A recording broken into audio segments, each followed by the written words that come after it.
നമസ്കാരം, news prime മലയാളത്തിലേക്ക് സ്വാഗതം.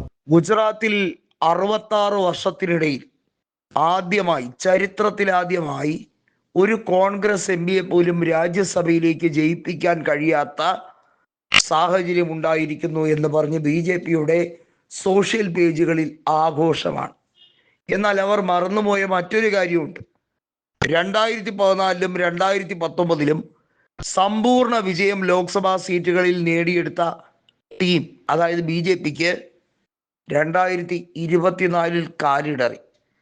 ശരിക്കും അധ്വാനിച്ചിരുന്നെങ്കിൽ 4 സീറ്റ് വരെ അവിടെ വിജയിച്ച് കയറാമായിരുന്ന, അതായത് BJPക്ക് വലിയ ആഘാതം മധ്യ മേഖലയിൽ, ഗുജറാത്തിലെ സൗരാഷ്ട്ര മേഖലയിൽ ഉൾപ്പെടെ കൊടുക്കാൻ കഴിയുമായിരുന്ന കോൺഗ്രസിന് ചില എഞ്ചിനീയറിംഗ് പ്രശ്നങ്ങൾ, ഇലക്ഷൻ എഞ്ചിനീയറിംഗ് പ്രശ്നങ്ങളിലാണ് അടിതെറ്റുന്നത്. എപ്പോഴും ഇലക്ഷൻ മാനേജ്മെന്റ് വളരെ തന്ത്രവിദഗ്ധമായി, അതായത് ജനങ്ങളുടെ പൾസ് മനസ്സിലാക്കിയിട്ട് എങ്ങനെ ലോക്സഭാ മണ്ഡലങ്ങളെ ക്രമീകരിച്ചുകൊണ്ട് വോട്ടുകളുടെ കണക്കിൽ, അതായത് കൃത്യമായി പറഞ്ഞാൽ വോട്ട് ടാലി അനുസരിച്ച് അവിടെ ഒരു ഇക്വേഷൻ ഉണ്ടാക്കി വിജയിപ്പിക്കാം എന്നുള്ളത് അമിത്ഷായ്ക്ക് നന്നായി അറിയാം.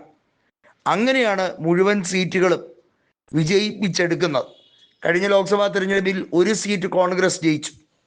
കോൺഗ്രസ് സമ്പൂർണ്ണ പരാജയമായിരിക്കും ഗുജറാത്തിൽ വീണ്ടും വീണ്ടും എന്ന് പറയുന്നത് കണക്കൂട്ടലുകൾ തെറ്റിച്ചു.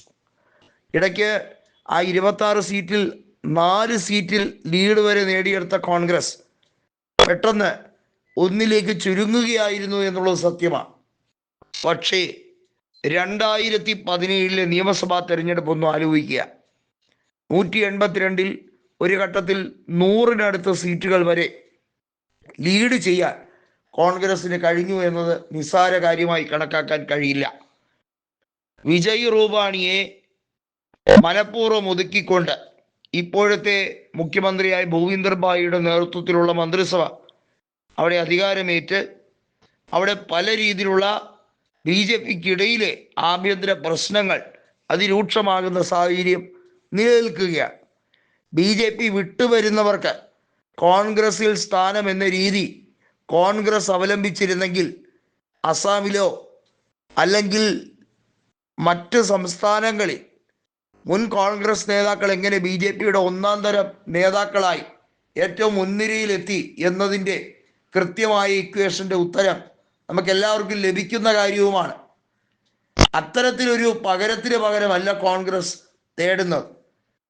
കഴിവും ആർജവും അതോടൊപ്പം ഈ രാജ്യത്തെക്കുറിച്ചുള്ള പൊതുബോധവുമുള്ള, തലയ്ക്ക് വിവരമുള്ള, ബോധവും പൊക്കണവുമുള്ളവരെയാണ് കോൺഗ്രസ് നേതൃത്വം കാണുന്നത്.